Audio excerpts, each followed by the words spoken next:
The law enforcement shooting of Alex Pretti is the center point of many discussions, as it should be, because there's a lot to talk about. Before diving into the deep end of this topic, though, I need to provide important information that is applicable to all sides, so be sure to stick around to the end of the video for a full wrap-up. Welcome to Intuitive Defense. My name is Baker.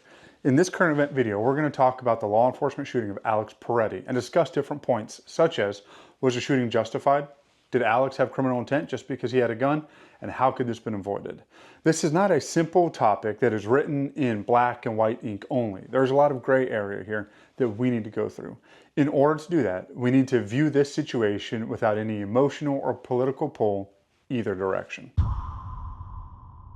According to law enforcement officials, on January 24th, 2026, federal immigration agents were in the area of 26th Street and Nicollet Avenue located in Minneapolis, Minnesota, conducting an enforcement operation in which they were attempting to apprehend a wanted and violent criminal.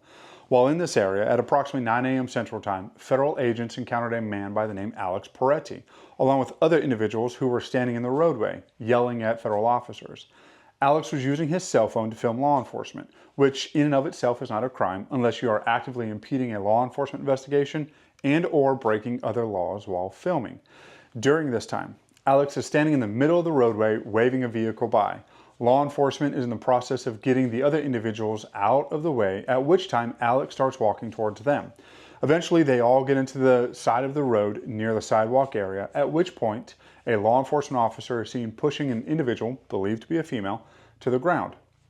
Alex interjects himself more into the situation by putting himself between the female and the law enforcement officer. An altercation breaks out between law enforcement, Alex, and the other individuals, at which point law enforcement begins spraying them in the face with an irritant.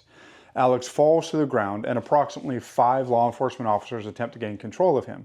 During this altercation, one of the agents observed a pistol tucked into or holstered in the rear waistband of Alex's pants and makes a verbal announcement of gun. Another agent in a gray jacket grabs the gun, removes it from Alex's person, and quickly moves off to the side. Right after this, one gunshot is heard, immediately followed by several more in quick succession.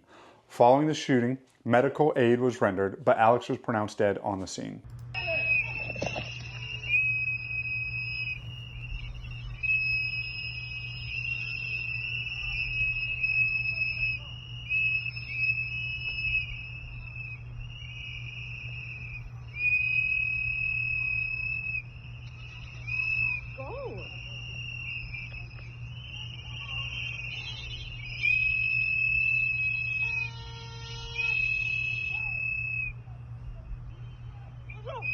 What the fuck is wrong with you?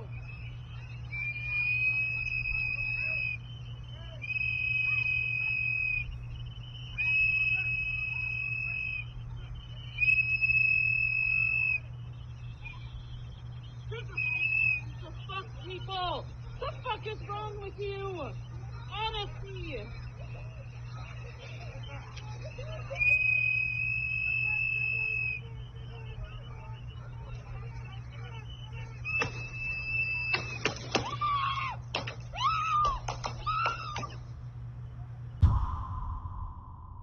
Just like with any other law enforcement shooting, the question that needs to be asked is, given the circumstance of the situation at the time, was the shooting justified? Of course, this is just my analysis of the situation based on open source information and my experience in situations similar to this. If new information comes out later, that could potentially change things. That being said, it's not as simple as a yes or no in terms of was this justified. There's a lot of factors that need to be addressed and understood. The most important being, there is a difference between an acceptable shooting in the eyes of the law versus an acceptable shooting in the eyes of the public. This isn't a knowing what we know now, hindsight, and viewing all the angles. Should law enforcement have used deadly force? That would be eyes of the public. This is based on the totality of circumstances known or understood then in real time. Was law enforcement justified in the use of deadly force? That's eyes of the law. We will start with the law. There is a certain criteria that needs to be met to justify the use of deadly force by a law enforcement officer or officers. One of those is there a reasonable fear of imminent threat of death or serious bodily harm to you? Another Is there a reasonable fear of imminent threat of death or serious bodily harm to someone in your presence? Once the pistol on Alex's person is discovered, that changes things in terms of the potential for a reasonable fear of an imminent threat of death or serious bodily harm to yourself as a law enforcement officer or other people in your presence, additional law enforcement or bystanders. If Alex is able to secure that firearm, that could potentially be that factor that is needed. Another factor here is Alex is not complying. He is resisting. Not resisting with violence necessarily, but still resisting nonetheless. Why is he resisting? Is it simple non-compliance, or is he resisting to escape, or is he resisting as a means to gain access to a weapon? In this case, the pistol, which has now been seen by law enforcement. Once the pistol is discovered and an officer yells, "Gun," which now notifies the rest of the officers in that area, as the officer in OD green with a black beanie draws his weapon, another officer in a gray jacket reaches down and removes the pistol from Alex's body, turns outboard and moves away from the group. As that officer in the gray is moving away with Alex's pistol in his right hand, the pistol seems to discharge or fire. It appears the slide moves to the rear and then forward again. It also appears the officer's hand and arm rapidly move in a manner consistent with recoil while using a one-handed grip. The video is not very clear and the frame happens very quickly, so it is difficult to tell if the pistol discharges on its own or if the officer had a negligent discharge while handling the pistol. But it does appear that the pistol is the first gun to discharge.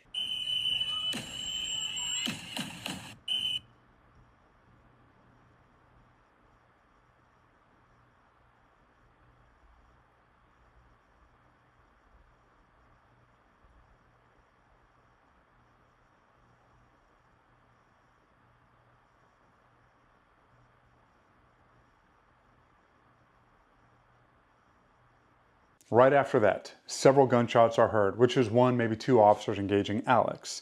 Now let's go back to the officer in OD green with a black beanie who draws his service pistol from his holster upon identifying a gun on Alex's person.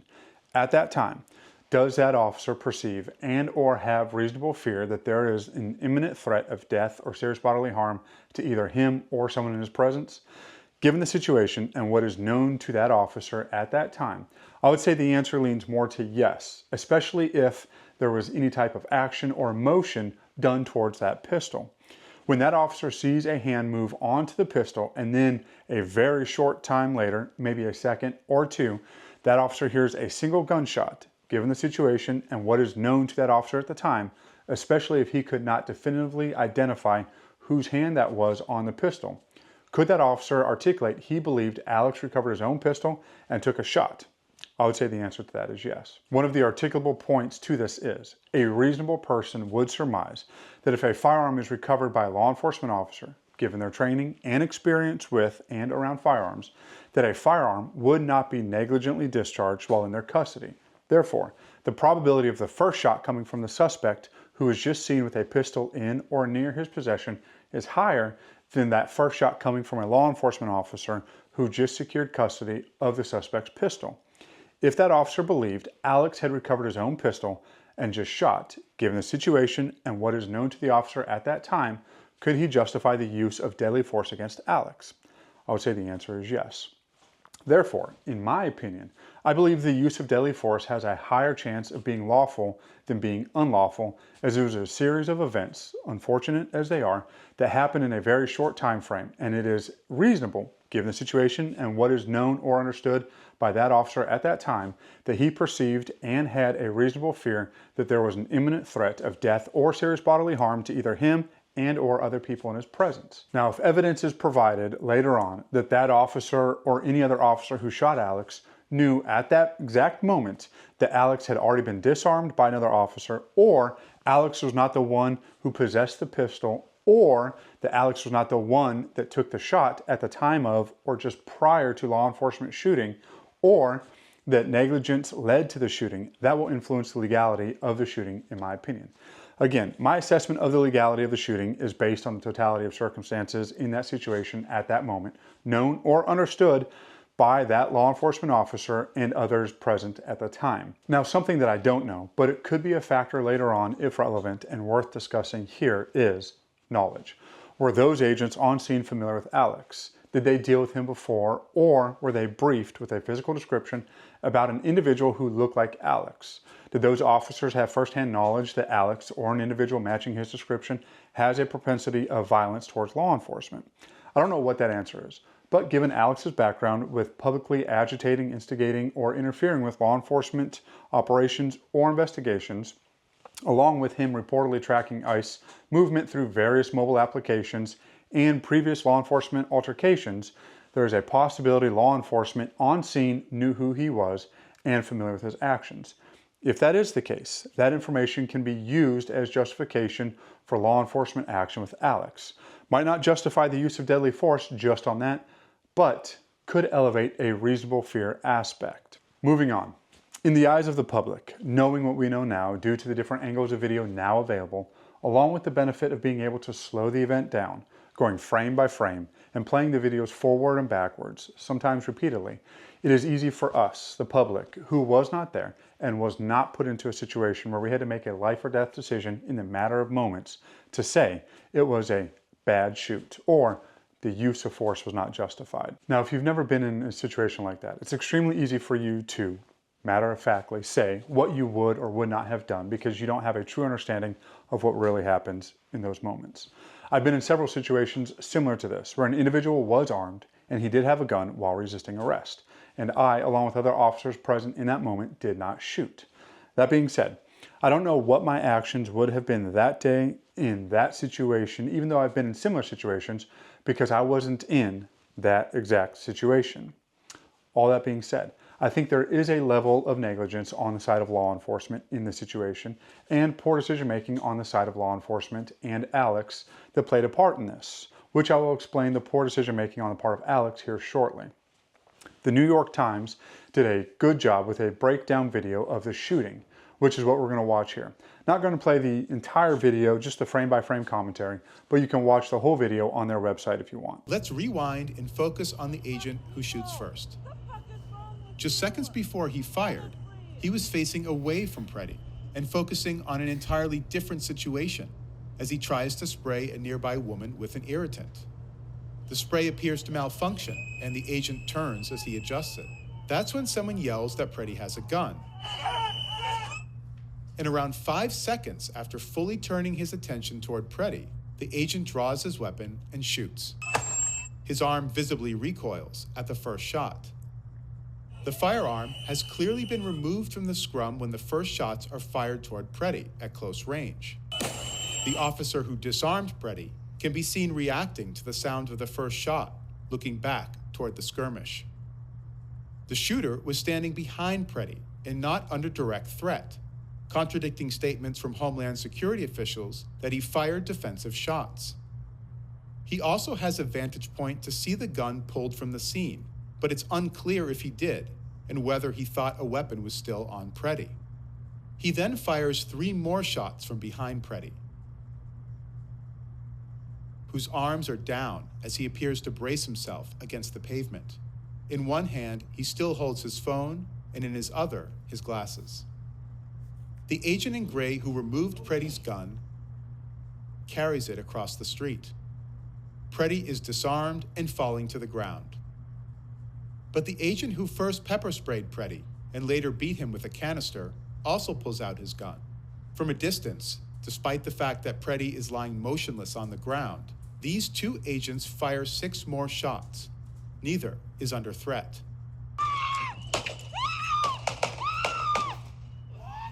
What the fuck did you just do?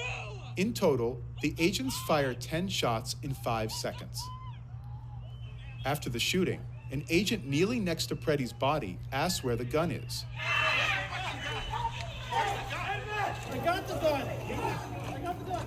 Showing that not all of the officers seemed to know the weapon had been removed. Agents appeared to begin giving medical aid. About 31 seconds elapsed from the time agents first physically engaged Pretti to the moment the last shot was fired. In terms of the shooting, I can legally justify the use of deadly force and still not 100% agree with the shooting, but at the same time, understand how it happened and why it happened and the fact that the use of deadly force will most likely be justified. The term awful but lawful might be applicable here.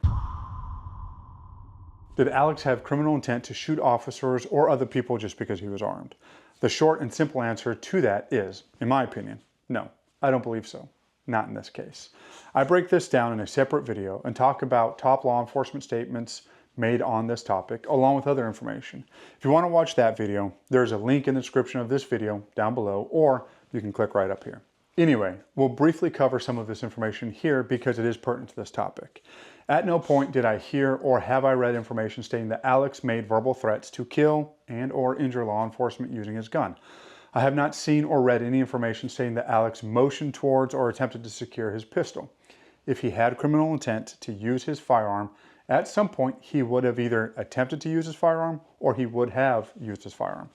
In my opinion, him being there and armed are not the same thing and do not prove intent because his actions at that time don't match actions consistent of a person who would use a firearm for criminal purposes. It is important to understand you can use multiple rights at the same time. You can use your First Amendment right and your Second Amendment right together.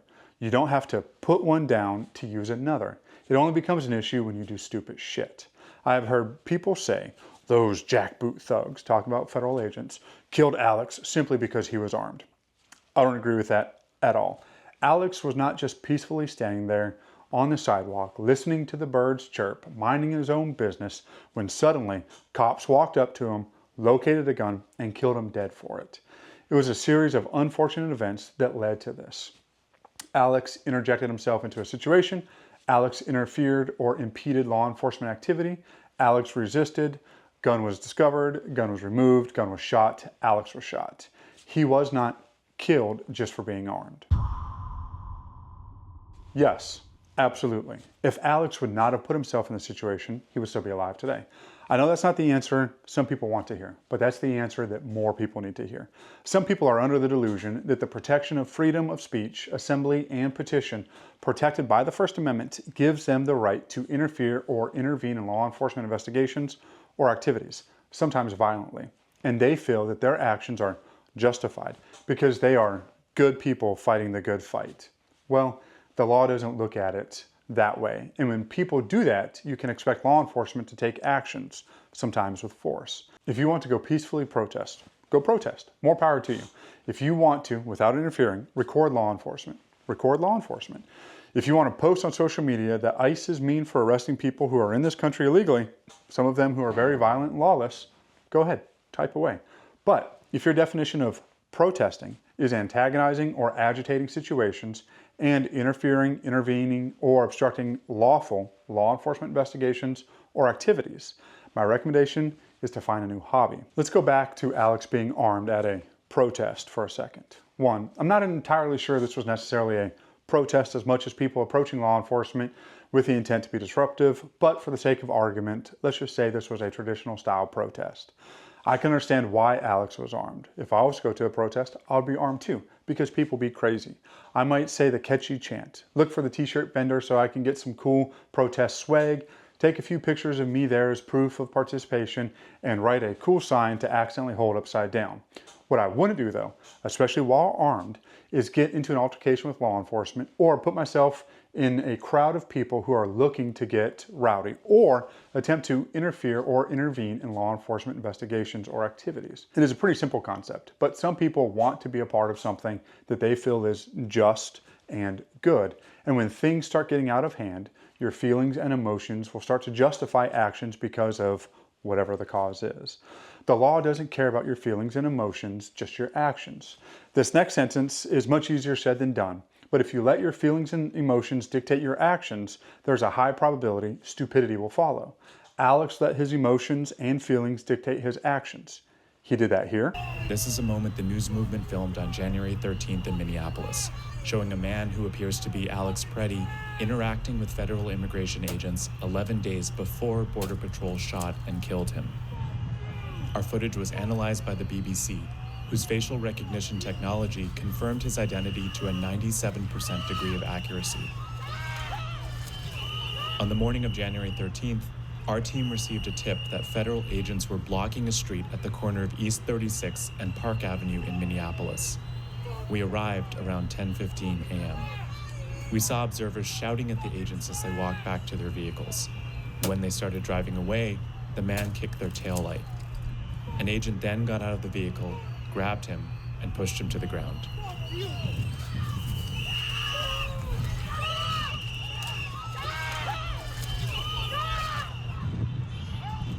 During the altercation, agents fired tear gas and pepper balls into the crowd.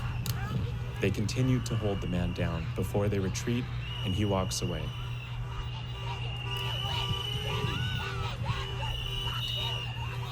The man in our footage is wearing a similar outfit to what Pretti was wearing on the day he was killed. What appears to be a gun is also visible above his waistband.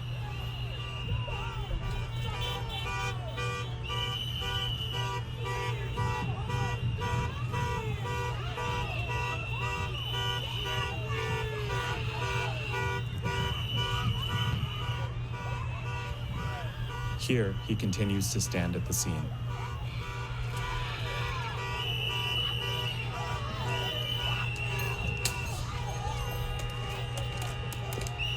And he did it here.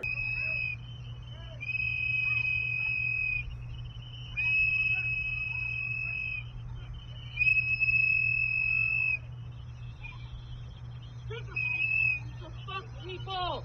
The fuck is wrong with you? Honestly.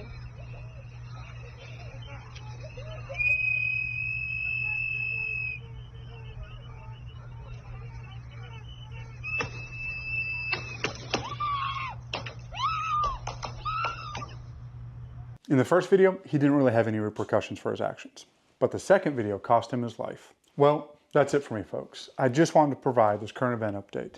If you found this information beneficial, please consider subscribing to our channel. Also, let us know in the comment section below what your thoughts are on this topic. Do you think that the shooting, as unfortunate as it was, is lawfully justified due to the actions and totality of circumstances known then? Or do you think that based on the information known now, it wasn't lawfully justified? Let us know down below. Thank you and have a great day. We'll see you in the next video.